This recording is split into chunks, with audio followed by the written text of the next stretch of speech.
welcome to my show, The Middle Man.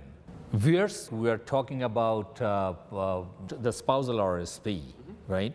So can you explain what is the spousal RSP? Sure. Okay, a spousal RSP is a way of income splitting between spouses. So what you're always going to want is you're going to want the person who makes the most money, who has the most to save in taxes, to make the contribution. A spousal RSP is a way to give the spouse who has less income in that year the money, but get the tax break for the higher income spouse. So let's say we have higher income spouse, lower income spouse. This person gets the tax break. It's this person here, the lower income. To use the example I was using before, Mr. A is making the more money, Mrs. B is the lower income spouse. He gets the tax break, she has it, so she actually owns the spousal RSP.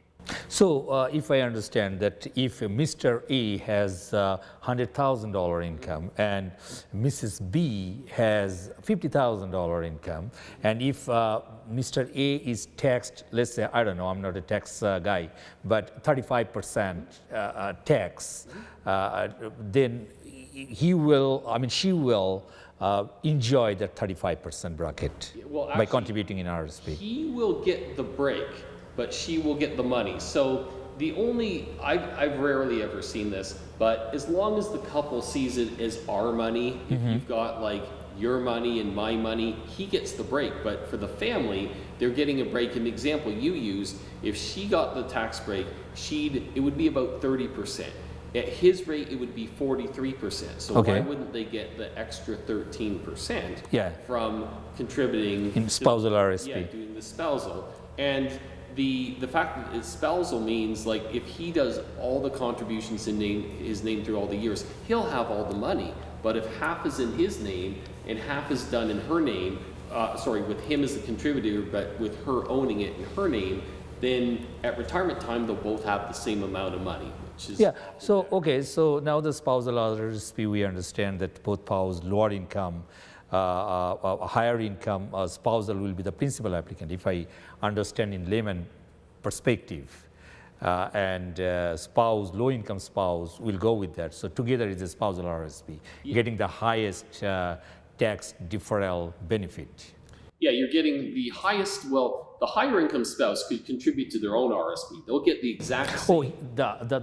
He can, on the top of spousal RSP, they can contribute individually.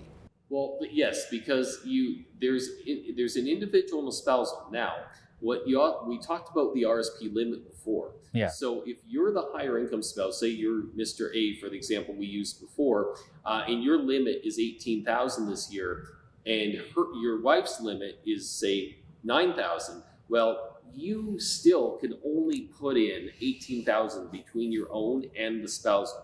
If she wants to put in her $9,000, she'll have to do it in her own name, non-spousal. So important that everyone realizes that. Beside home buyer's plan, there is another plan that's called lifelong learning plan.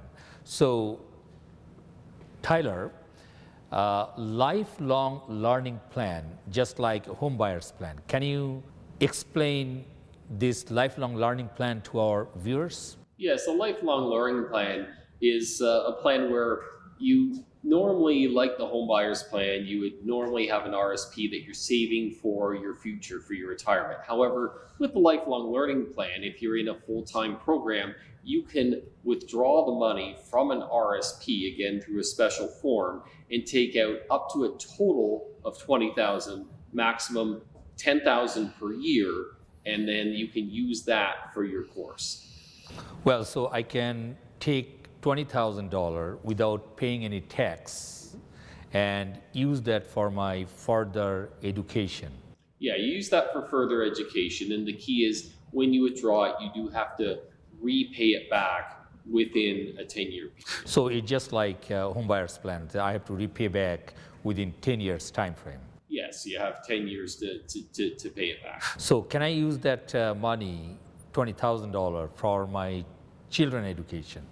No, that is one, it's for you. It's adults. Okay. And it's your own program. You can't use it for a child. A child should have an RESP or some other fund specifically for their education. Yeah. Okay, that's a good information. Now, we discussed about the RSP contribution, putting money in RSP, and over the time, what I have done, I have contributed each year. Now, there's some rainy day. I need a fund. I don't have other means but the RSP. So if I take money out from RSP, what would be the penalty? And can I really take the money out from RSP? Well, as long as the RSP isn't locked in, meaning from a former pension, you can take it out. However, it's often not advised. It's added to your taxable income in the year you take it out. So if you're able to take it out in a year where you have no other income, you could potentially get some out where you pay zero tax or a low rate, like 20%. However, if you have to do it, as many people I know have had to do it for various reasons, you might have to take it out in a high income year where you may pay 30, 40, or even 50% plus tax. So normally what we try to do is tell people, well, do you have any other source, a line of credit, a non-registered fund, perhaps a TFSA, perhaps even a loan from another person? Well, loan from another person or loan from bank. Now, if I have RSP,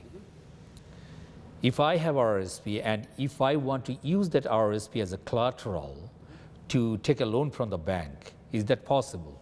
No, RSPs, you can't use them as collateral for loan. If you're going to use investment collateral, it would have to be a non-registered or a TFSA. Okay, so that means this RSP I cannot use as a collateral to borrow any fund from the bank? No. Okay, so that means that if I use that RSP, I'll be penalized. Yes, if you take the RSP, you will be penalized. Just one point though, often when you're buying an RSP, often people do this at the last minute, you can do an RSP loan in some cases when you take the money for the loan to buy the RSP there. But the opposite isn't true. When you already have the RSP and you want to secure that, it could happen, but in the vast majority of cases, you cannot secure an RSP to borrow money. Okay, all right. So you said one thing here is a locked-in RSP. Can you explain what is the locked-in RSP? Absolutely. Yeah. It's often called a LIRA, L-I-R-A, a locked-in retirement account, or for people who are retired, often it's called a LIF, Life Income Fund. And what that is it's an RSP, or it used to be a pension. And when a person leaves their job, they often have the opportunity to roll that into an RSP. But because it came from a pension, in many cases, it has to stay in locked-in forms. So what it means is you can have, in most cases, just about all the same type of investments within it, but you can't withdraw it to a certain age. And you also have various parameters of how much you could withdraw as compared to the RSP. So is that all deferred pension plan? Yeah, the defined benefit pension plan or defined contribution pension plan. When you leave a company, sometimes they don't give you the option. You can't do that option, but when you have that option, you can check that out. And in some cases, it makes more sense to hold it in a locked-in retirement account than it would be in that pension plan. So once you've done the evaluation, and it can be quite complicated if it's a defined benefit pension plan, because a lot could be involved there. But the long and the short of it is that money would qualify for a locked-in RSP. So locked-in RSPs sound like it's a bit complicated. Now, what happens if I die? Okay, this is one of the best benefits. Would that roll out to my wife? Well, let's go back to the pension. If you have a defined benefit pension plan, a lot of times, and each one is different, but if you pass away, then your wife would actually only get 60% of the money. Once both spouses are gone, there's either a very limited amount of money that would go to your kids or whoever would be the next in line for that, and sometimes it's zero.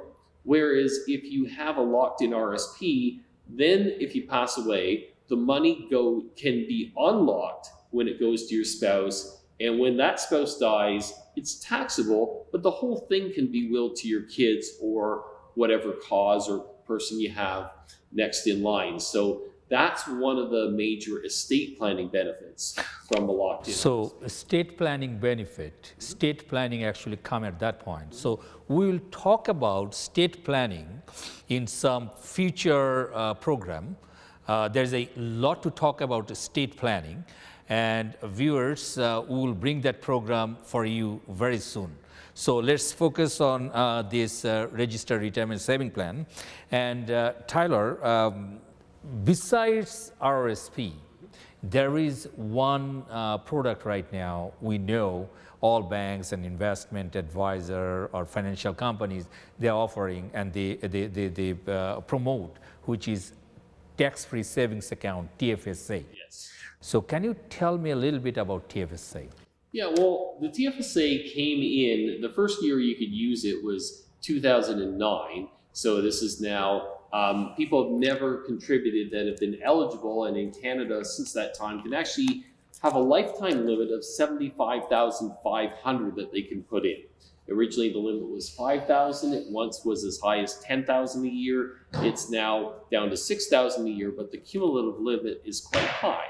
When you put money into TFSA, you don't get any tax break, unlike an RSP, but the key is no tax ever. So if a young person, let's say someone about early 30s right now, has the limit, they put in 75,000, and over a long period of time, it grows to 300,000. When they take that 300,000 out, nothing is taxable. Not what you put in, none of the growth whatsoever. So the whole thing here is TFSA, if you make money from your investment, or if you invest that money, and if you make, that will not be taxed if it is under TFSA. Yes, it will. It's lifetime tax-free, like the RSP. The important thing is you don't go over the limit. So the things come here about investing the RSP contribution or the tax TFSA money. So it is investing either in anything, GAC or T-bills or bonds or stock, anything, and any return that comes, that will be taxed. And under RSP, how it will calculate? If I make money contributing in RSP and investing that money. In RSP or compared to in RSP. First, I need to know RSP. So I will actually, if you clarify investing in both, okay, how the tax will be calculated. Okay, so we on return. Yes. So we used, for example, the $100,000 income earner before, so they could put their money into an RSP, and let's say they put in $10,000. You're at a rate of 43%. So, well, say just round down, say it's about 40% for simplicity of the calculation. They get the $4,000 tax break. Whereas if they put another $10,000 in TFSA, they would have zero tax break. Yet down the road, when they take that $10,000 plus whatever it grew to out of a TFSA, they pay nothing. And when they take the money out of the RSP, they pay tax on it. So what you're probably going to ask me is, which is better, right? Well, the question comes is, like, I understand, and I think this viewer will agree with me, this is better to put money in TFSA than RRSP. But one thing that I am not getting any tax bracket, tax deduction by contributing in TFSA, right? Yeah. So now, let me ask you a question. I think it could be politically wrong or correct, okay? But the question is, the RSP is over 60 years. It was introduced by Government of Canada, 60 years, right? It was very popular.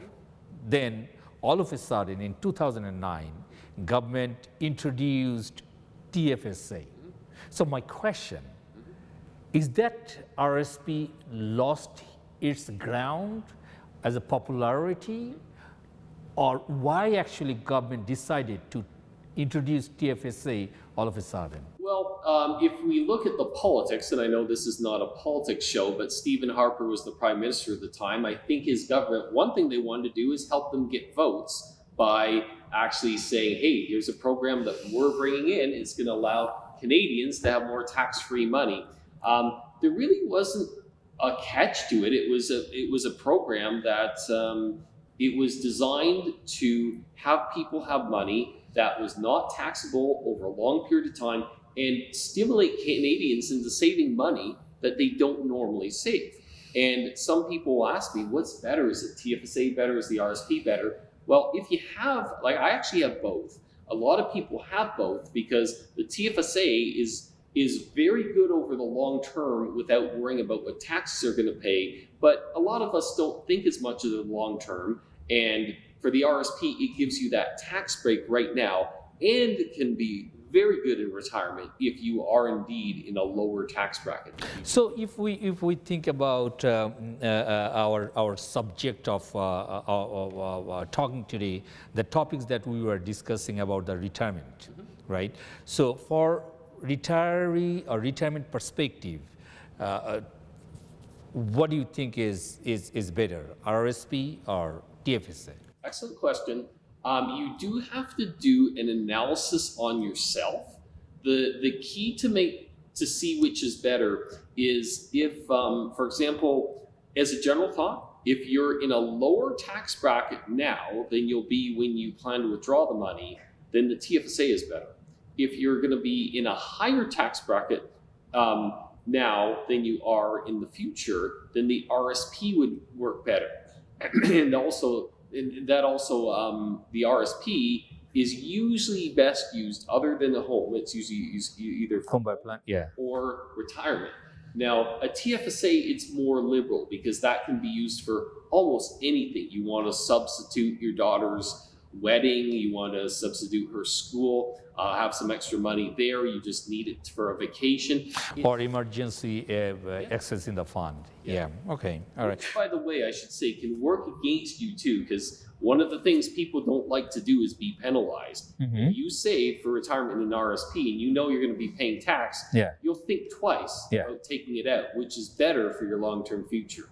So, but each savings pool, it has its place. Well, so I mean that is coming at the end of the day, okay, that you are paying the taxes on RSP anyway. It is tax deferral, not tax avoid. Yes. Right? That's right. Right. So this is a good point here. I guess viewers, we have to remember one thing, and Tyler agreed with me that RSP is tax deferral, not tax avoid. And we'll talk about that point just after a little while. Tyler, now coming back to the point of RRSP, what is the age limit on RRSP? Well, the last year that you can contribute to an RSP is the year that you turn 71. So, for example, if you were born in what would it be, 1950, then this year, December 31st, is the last year that you can put money into RSPs. After that, this year, you have to either convert it to RIF, annuity, or cash.